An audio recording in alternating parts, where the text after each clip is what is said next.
I'll be home for Christmas. You can count on me.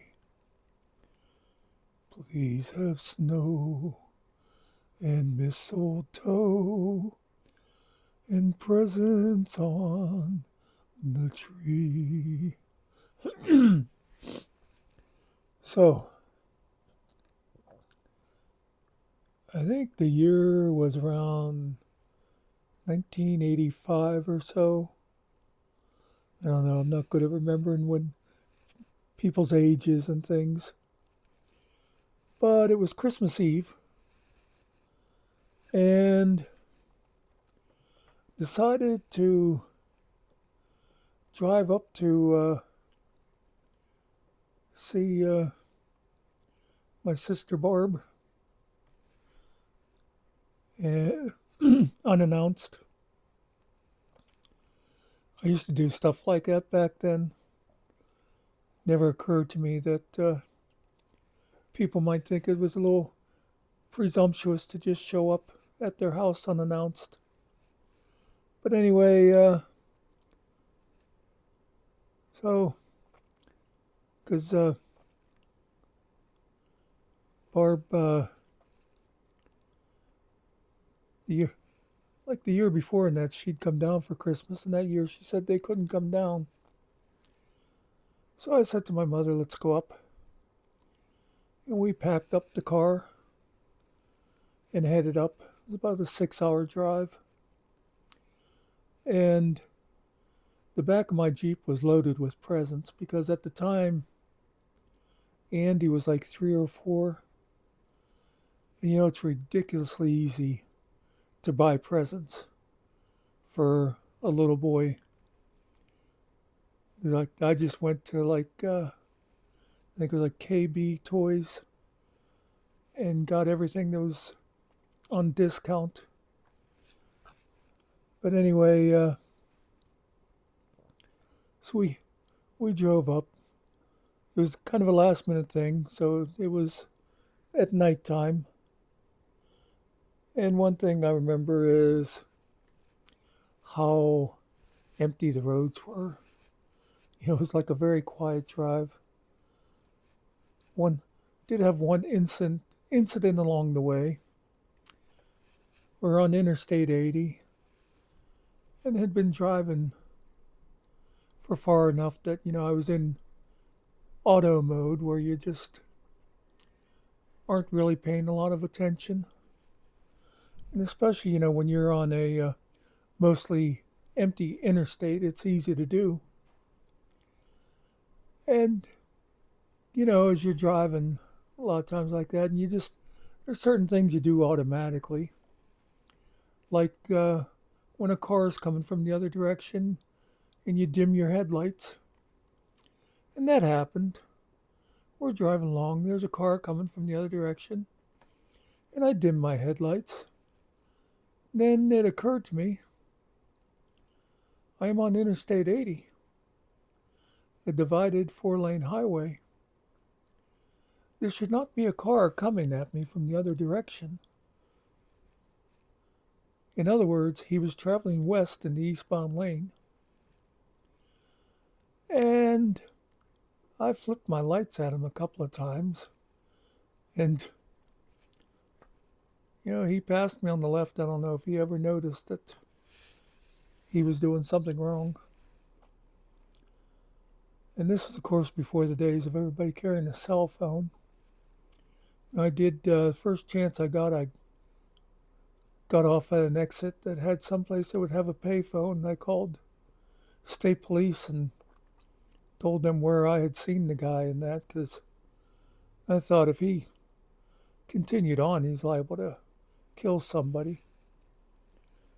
But whoever knows what happened from there, whether they got him or he got to where he was going or whatever. But anyway, the rest of the trip was pretty uneventful, except the whole way as I'm driving, I kept thinking, What if Barb and Alan had the same idea?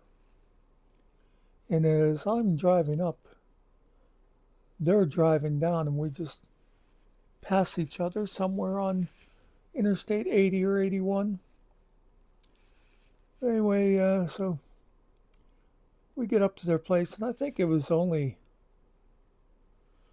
uh, 10 or 11 at night. I don't think it was real late. And I fully expected them to still be awake, and wrapping presents and things like that. But the place was all dark. But I could see lights on at the neighbor's house. So, you know, parked outside of Barb's, and I walked over to the neighbor and asked, "Hey, can I use your phone?" I think I might have asked her, "Do you know, is our Barb and Alan home?" And she said, "Yeah, I'm pretty sure they're there."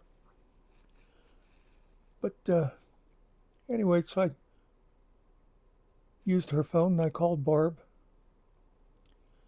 and Alan answered. And I said, "Hey, Alan," I said, "you want to open the back door and let my mother in?" And he said, "Yeah, I wouldn't be surprised." And I said, "Alan, go look out the back door." And so he did. And now the way their house was set up, their they had their front door was blocked by their Christmas tree. They had the front door led out onto a front porch, and that's where they had their tree. But I think they always used the back door anyhow, like many of us do. But that house, it actually only had like one bedroom, but it had an entryway by the back door. And that was where Andrew's bed was. So they're like, "Shh, don't wake up, Andy."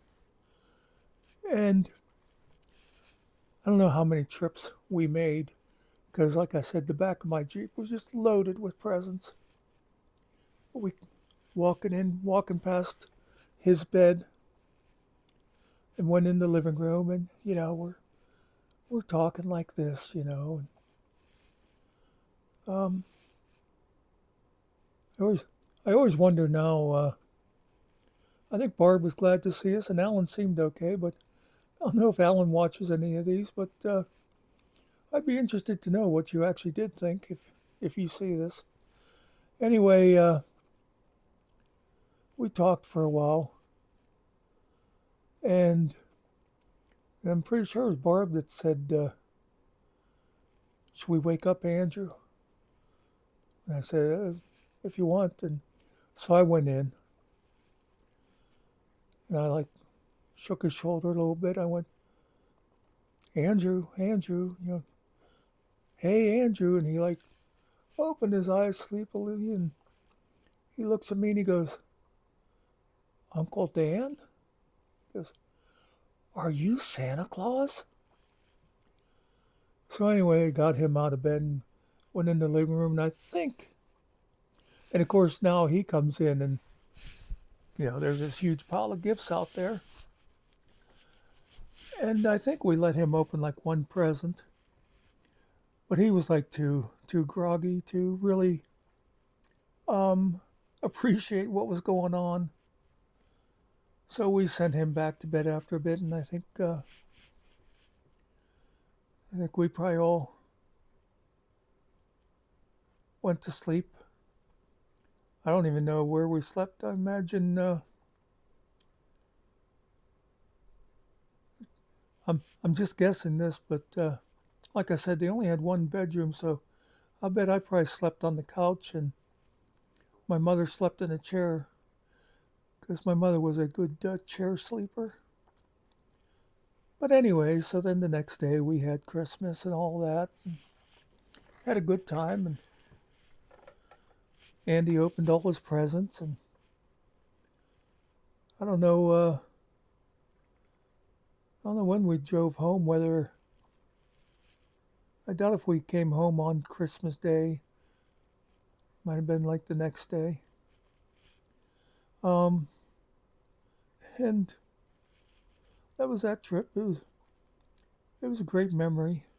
One thing about it, though, like I said, you know how Andrew opened his eyes and said, "Oh, are you Santa Claus?" And then never thought much about that. But a couple years later, Andrew had a little sister now,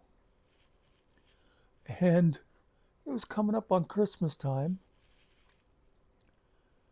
and he was overheard saying, when he thought there was just the two of them alone, he said, "Mary, don't tell anybody, but Uncle Dan is Santa Claus." So, never did tell him any different. It's very possible that he still believes it. And for you kiddies out there, I am not Santa Claus. Wink, wink. Anyway, uh, everybody, I hope you have a very, very Merry Christmas. I hope you get to celebrate it with family and friends. I believe, unless something happens in the meantime, we are going to be having a traditional Chinese dinner today. So that'll be fun. I'll maybe do a short video of that and post it. But other than that, what can I say except have yourself a merry little Christmas. Peace out.